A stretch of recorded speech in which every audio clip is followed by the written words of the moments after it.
રાધનપુરની આસ્થા hospital પર બેદરકારીના આક્ષેપનો મામલો।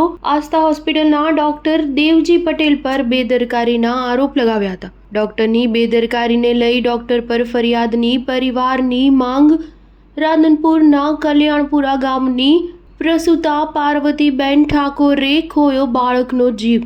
ન્યાય નહીં મળે તો પરિવાર સમાજના આગેવાનો સાથે એસપી કચેરીએ ભૂખ હડતાલ પર ઉતરશે। પરિવારે આપી ચીમકી મરી જઈશું પણ ન્યાય લઈને જંપીશું। ન્યાયની માંગ સાથે પરિવારે પાટણ એસપી કચેરીએ રજૂઆત કરી। પાટણ પોલીસ દ્વારા પરિવારને હૈયાધારણા અપાઈ। આસ્થા હોસ્પિટલની બેદરકારી હશે તો મેડિકલ એડવાઇઝરી બોર્ડને રજૂઆત કરાશે। મેડિકલ એડવાઇઝરી બોર્ડના રિપોર્ટ બાદ કરાશે દોષિત સામે ફરિયાદ। હાલ રાધનપુર પોલીસે દીકરીના પિતાની લેખિતમાં અરજી સ્વીકારી તપાસ હાથ ધરી છે। Star news 7 Patan.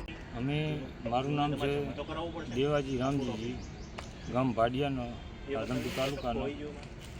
મારી દીકરી સંગાથે એવો બનાવ બનેલો છે કે એનું બાળ પેટમાં દેવજીના ડૉક્ટરના દવાખાનાથી દવા લેતા મરી ગયેલું। અમે અહીંયા એને ઘટાડી એની પ્રોબ્લેમમાં અમે ફરિયાદ ચાલવા આવ્યા હતા। તો હજી અમારી કોઈ એફઆર ફાડતા નથી।